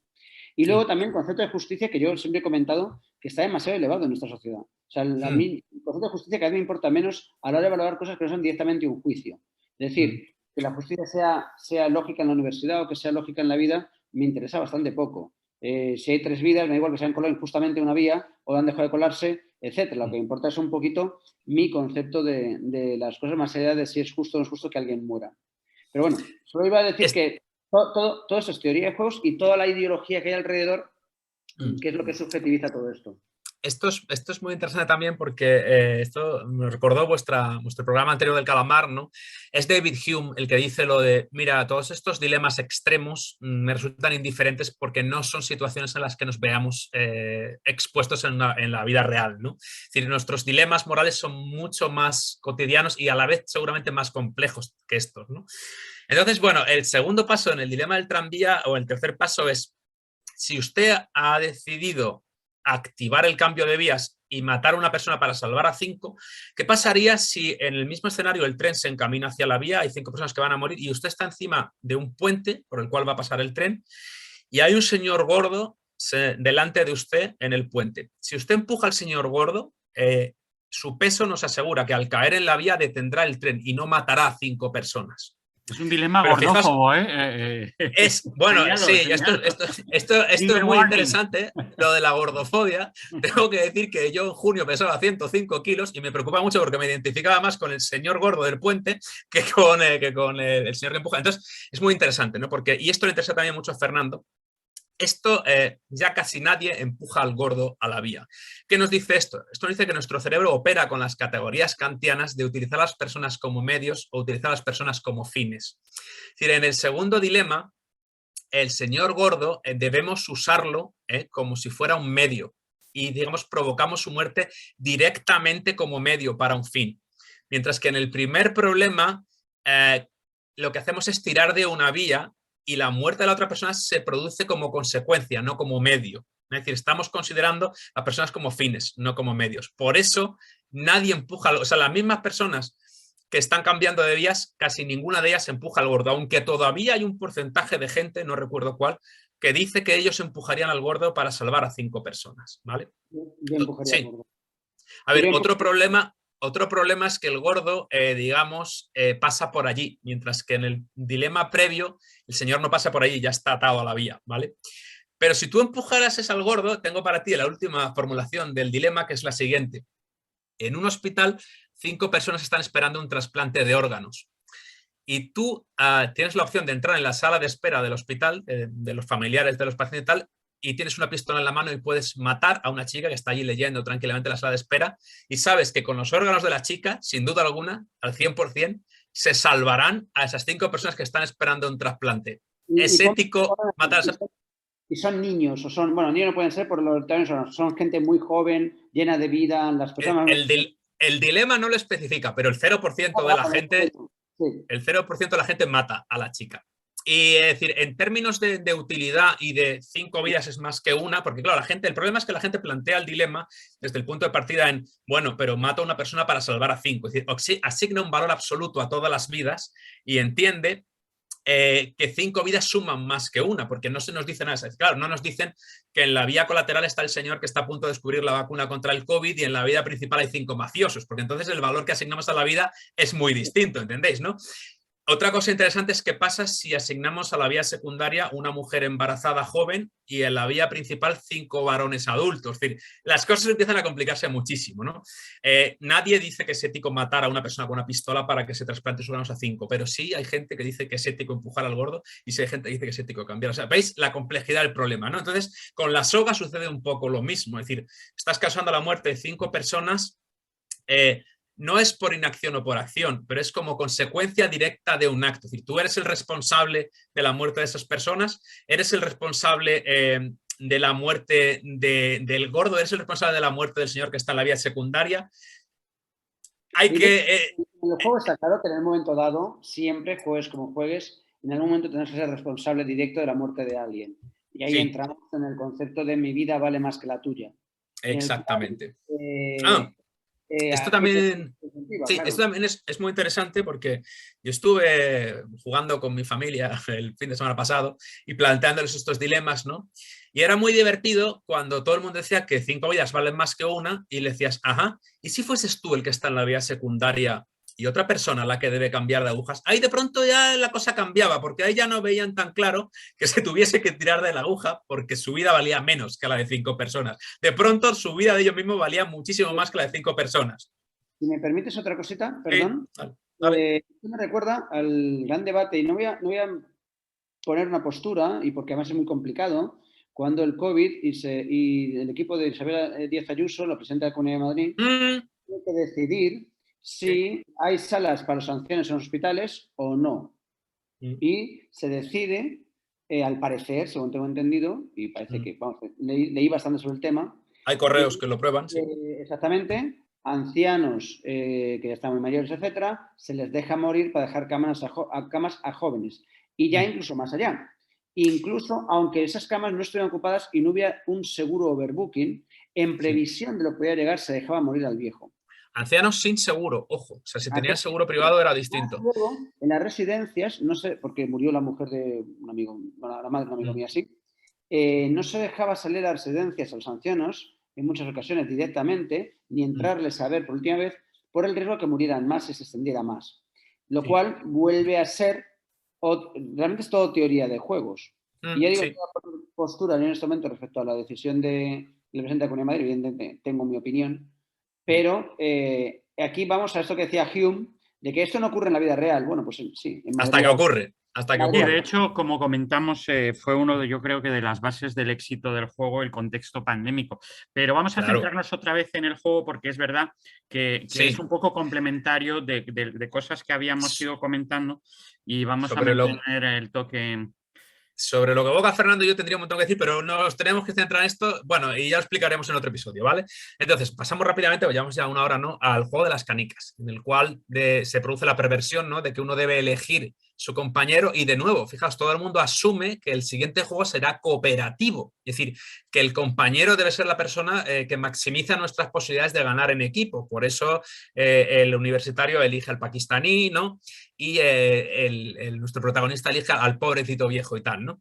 Entonces, el juego de las canicas, desde el punto de vista del game design, ¿no? Es lo que se llama un sandbox game, es decir, un juego de parcela, de sandbox es donde juegan los niños, ¿cómo se llama esto? El patio de arena, ¿no? El patio de arena es donde juegan los niños, ¿no?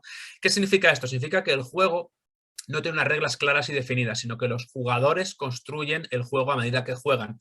Porque la única regla que se les da es: debéis haceros con las canicas de vuestro oponente sin utilizar la violencia. Recordad. Y esto es sumamente interesante desde el punto de vista de la teoría de juegos y también desde el punto de vista del game design, ¿vale? Y aquí lo que me llamó la atención es que la forma más inteligente de jugar que vemos entre todos los concursantes es la forma de las chicas. La chica norcoreana y su compañera, la prostituta, ¿no? Porque existe un problema, que es hay una condición de derrota para ambos, que es si el tiempo se agota en media hora y ninguno de los jugadores ha conseguido las canicas del otro, ambos morirán. Asumimos, porque ambos pierden, bueno, no hay un ganador, ¿no? Que ahí es donde se produce la engañifa, ¿no? Del universitario cuando dice el pakistaní: no, pero no nos van a matar, hombre, harán segundas rondas, cosa que las reglas en ningún momento enuncian ni asumen, ¿no? Entonces, teniendo en cuenta y asumiendo que ningún jugador quiere ni desea el escenario en el cual el tiempo se agota y ninguno de los dos ha conseguido las canicas del otro, porque eso sería muerte doble, ¿no? No tiene ningún sentido para los jugadores jugar al juego que casi todo el mundo juega, que es adivinar al azar cuántas canicas está apostando el otro en par o impar, ¿vale? ¿Y por qué? Porque este juego implica la posibilidad de que el tiempo se agote y no hayas conseguido las canicas del otro ni tú las tuyas y ambos muráis. Entonces, si no quieres morir porque se agota el tiempo, y nadie quiere eso, a priori, no tiene sentido prolongar la agonía a base de hacer mini apuestas. Las mini apuestas pueden conducir a un final de empate, que es destrucción mutua asegurada, como veremos luego, ¿vale? Entonces, la apuesta racional es la que hacen las chicas, que es el 100% de las canicas a una sola jugada, de forma inmediata, ¿vale? Eso evita una cosa que también quieres evitar, que es la agonía constante, obviamente, de ganaré, perderé, y que se termine el tiempo y no haya un ganador, ¿vale? Entonces, las chicas son las que juegan bien. Ella le propone el juego de lanzar la canica, podría haber sido cualquier otra cosa, podría haber sido piedra, papel o tijera, o cara o cruz. Bueno, piedra, papel o tijera, ojo, es peligroso, porque teóricamente podrían empatar infinitas veces. Debe ser un juego de victoria o derrota, no empate, ¿vale?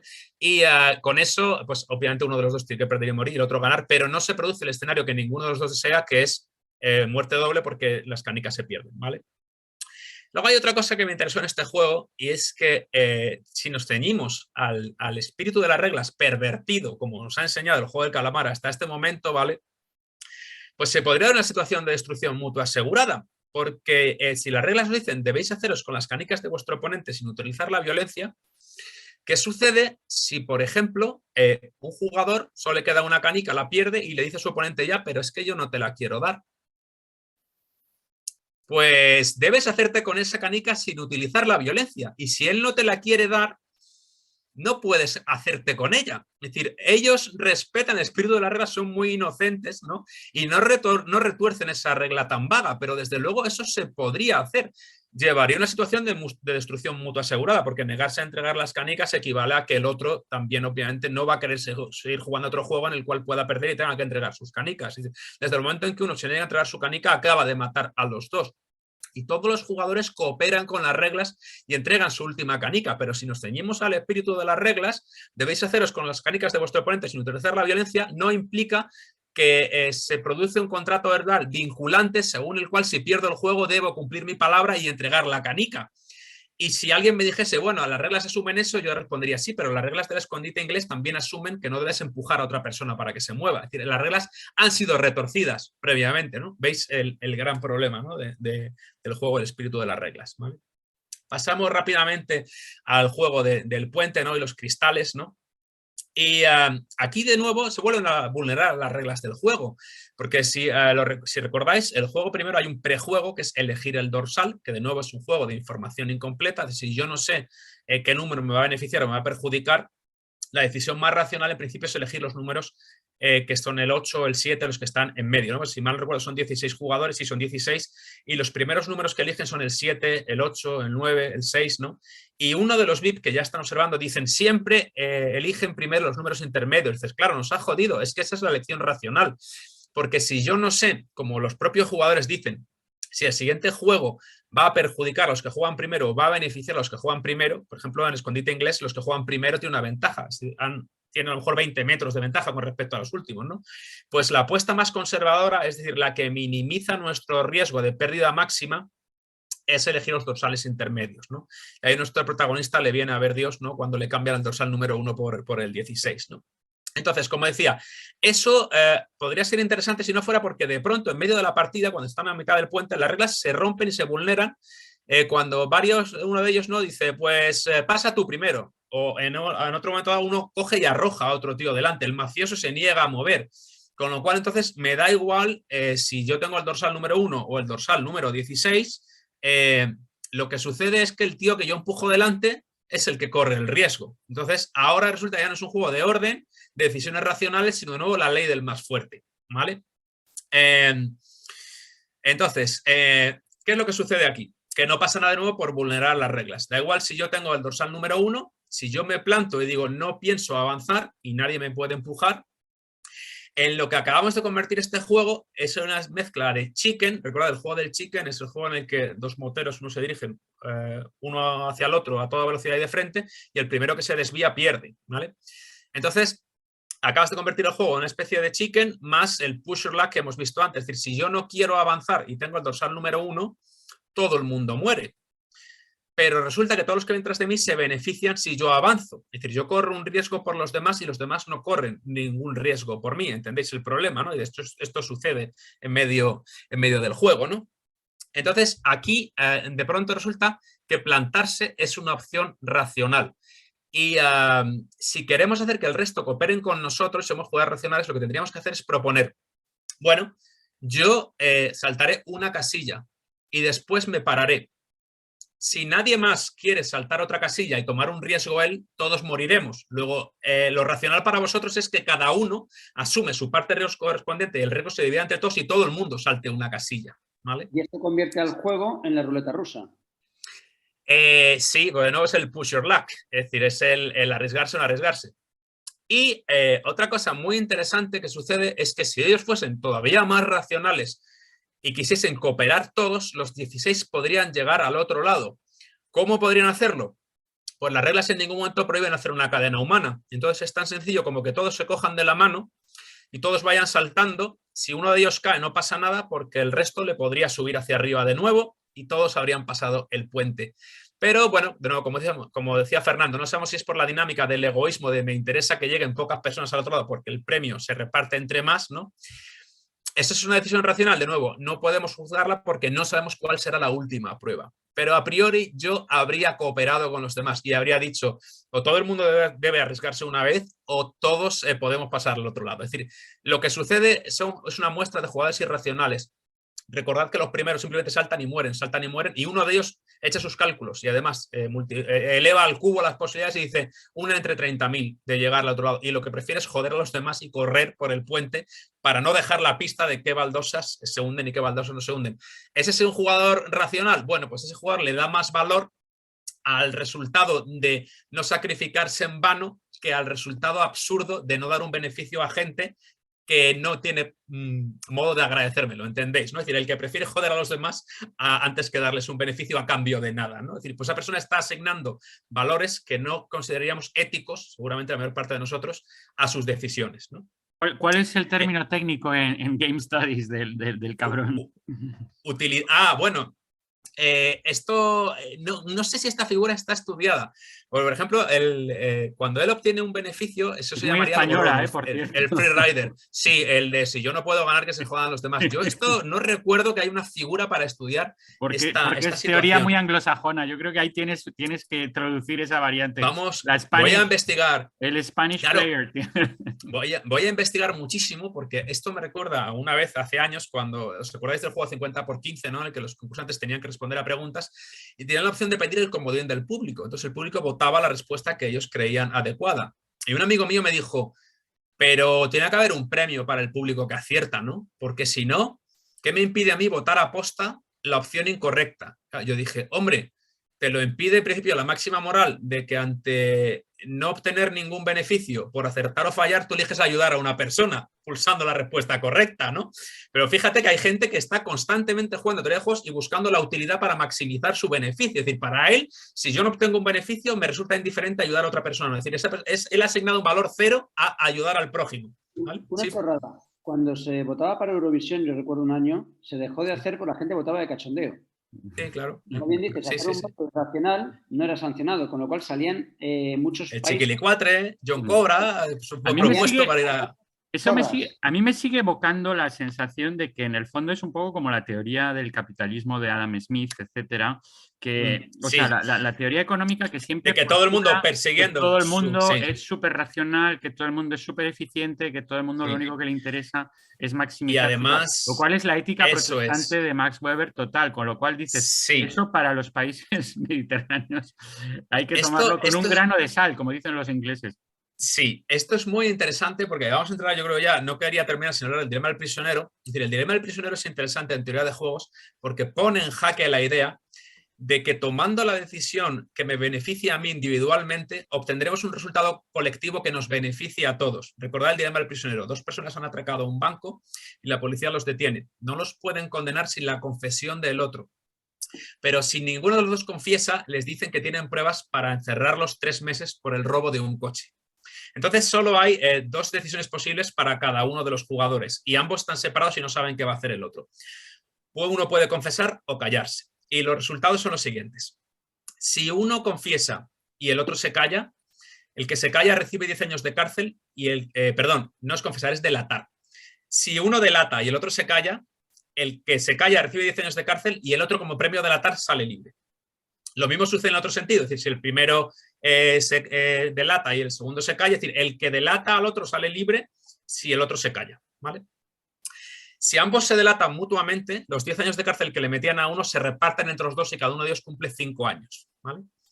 Y si ninguno de los dos delata al otro, cumplen 3 meses. Pero bueno, los tiempos son variables en el sentido de que da igual son 3 meses o es un año, es una cifra inferior a 5 años, ¿vale? Porque debemos mirarlo en términos de ganancia absoluta.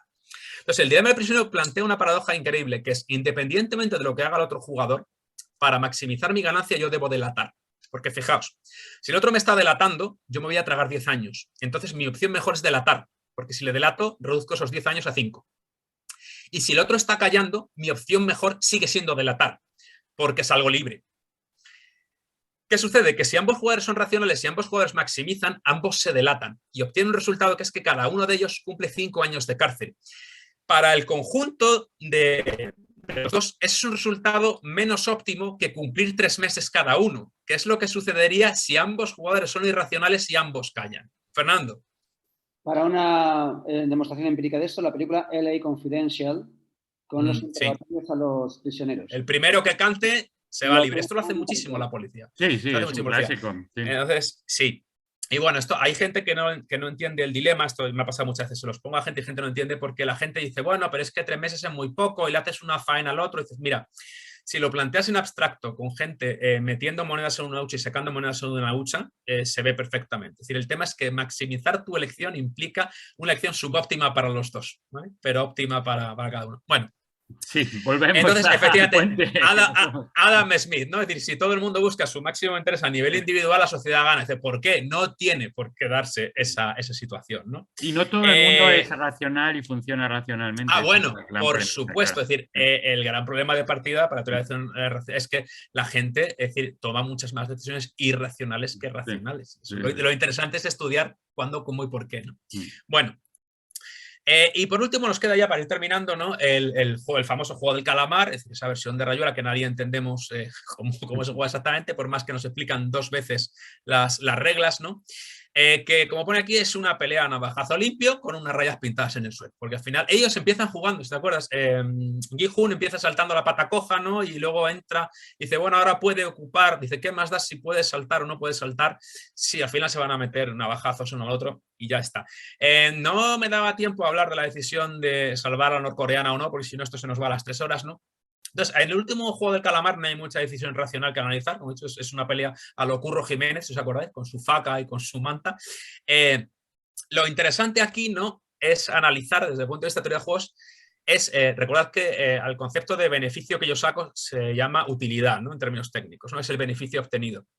Pues resulta que la utilidad cambia súbitamente los valores que le asignan a ambos jugadores. Cuando de pronto Gi-hun acaba de ganar y si entra en el triángulo, provoca la muerte de su amigo y se lleva los 33.000 millones, ¿no? Entonces, asumimos que si ha luchado con su amigo por ganar es porque él asigna más valor al dinero que a la vida de su amigo, ¿no? Pero en el momento en que él tiene la victoria a tiro, cambia los valores y decide proponer la renuncia a jugar y dice, yo quiero dejar de jugar, ¿no? Entonces, aquí tenemos un concepto de utilidad muy, muy ilustrativo y es que Gi-hun asigna un valor a la vida de su amigo mayor a 33.200 millones de euros. Es decir, para él la vida de su amigo vale más que 33.200 millones de euros porque es un jugador racional. Asumimos que es un jugador racional. Si la vida de su amigo valiese menos que 33.200 millones, elegiría entrar en el triángulo y ganar el juego, ¿no? Y lo que sucede en este punto es una cosa muy interesante, es que su amigo también de pronto súbitamente cambia su valor de utilidad. Porque para su amigo cuando decide suicidarse, resulta que ahora asigna un valor superior a la felicidad de su amigo con 33.200 millones de euros que su propia vida. Es decir, cuando él se suicida nos dice que su vida vale menos que la felicidad de su amigo con ese pastizal enorme. Es decir, ellos dos entraron en el juego y empezaron jugando asumiendo que vale más 33.000 millones de euros que la vida de su amigo y ambos terminan con la noción contraria, que es la vida de mi amigo vale más que 33.000 millones, ¿vale? Y por eso se produce un cambio de decisiones por parte de los dos. O sea, es un cambio de decisión por parte de Gi-hun cuando prefiere no ganar el juego y que su amigo se salve, y es un cambio de decisión por parte de su amigo cuando prefiere que Gi-hun gane a que él sobreviva, ¿vale? Y bueno, nos queda ya para terminar el séptimo juego. La gente piensa que en el juego del calamar hay 6 juegos, pero en realidad hay 7, porque hay un séptimo juego que se inicia de pronto después del segundo juego, que es que ellos se dan cuenta de que existe la posibilidad real y perfectamente válida, según las reglas, de matar a otros concursantes de forma violenta y sin ningún motivo aparente, ¿vale? Y que hay muchas cosas que decir que es muy interesante, ¿vale? Lo primero es la paradoja lógica que evocábamos antes, ¿vale? Formar un equipo de gente para ti no es racional, no es una jugada óptima si tú eres el tío más fuerte de la sala. ¿Por qué? Porque evidentemente el resto de jugadores te matarán en cuanto puedan si tú eres el tío más fuerte de la sala. Formar parte de un equipo y dormir alrededor de 6 personas que son más débiles que tú es un riesgo que no deberías correr si eres racional. Porque cualquiera de esas otras 7 personas, por ejemplo, si es racional, te matará mientras duermes, para que tú no les mates a ellos más adelante. Y eso se ve muy bien, muy claramente en Juegos del Hambre. En Juegos del Hambre, en el que es un juego de suma cero y que solo puede ganar una persona. No tiene sentido hacer un equipo y confiar en otra gente si tú eres la persona más fuerte, ¿vale? Entonces, la paradoja es que al mismo tiempo sucede que si tú eres el más fuerte y no formas un equipo, otro equipo de gente débil te puede matar. Porque claro, por muy fuerte que tú seas, si te atacan 4 o 5 personas a la vez, te matarán. Con lo cual, no es racional hacer un equipo porque acabarás siendo asesinado, pero al mismo tiempo es racional hacer un equipo porque tener un equipo es menos malo que no tener un equipo si el resto hace un equipo. O sea, ¿veis la paradoja, ¿no? Es decir, para él, ¿tiene sentido o no tiene sentido hacer un equipo si eres el más fuerte al mismo tiempo, ¿no? Y si os fijáis, Gi-hun, el protagonista, capta a la perfección la paradoja y de hecho la emplea cuando cancela el ataque nocturno del equipo rival. La segunda noche se producen los ataques cuando le dice al mafioso, bueno, yo si fuese tú más que por nosotros me preocuparía por tus amigos. ¿Tienes claro que esta noche mientras estás durmiendo nadie te va a rajar?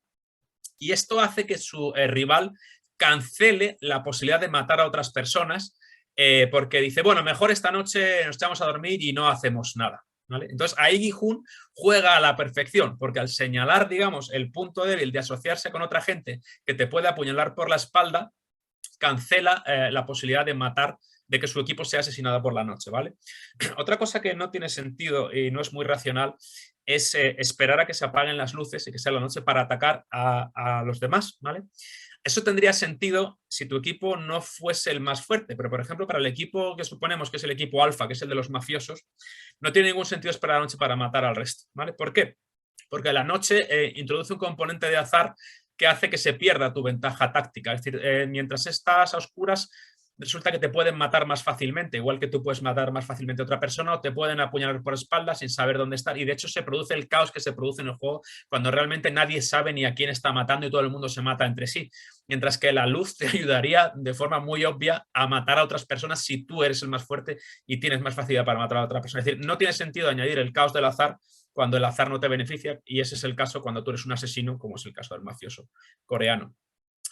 Y bueno, tenemos ya la apuesta final, ¿no? Esto se nos va a ir a 1 hora y media clavado, que es cuando Gi-hun ya ha ganado el juego, ¿no? Y se apuesta con Oilman que el vagabundo que está pasando frío en la calle morirá sin que nadie le ayude. Y los términos de la apuesta final se producen en estos términos de nadie bajará a ayudarlo, ¿vale?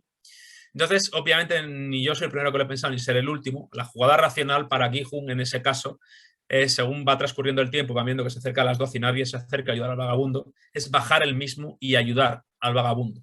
Porque cumple los términos de la apuesta. Nadie bajará y lo ayudará. Tú eres una persona, bajas y lo ayudas.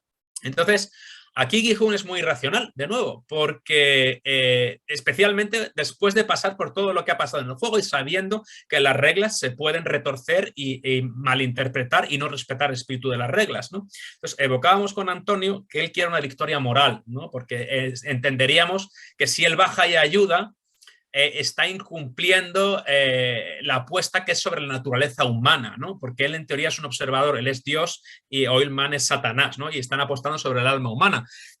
Pero si nos ponemos estrictos, en realidad su victoria moral habría sido idéntica, porque lo que pretende su apuesta es probar que existe buena gente, y él es buena gente. Luego él podría ser apostador y a la vez actor en la apuesta y ganarla el 100% de las veces. Por eso cuando el viejo le dice... que si tú ganas la victoria moral y el tipo muere, tu victoria moral es un poco inmoral.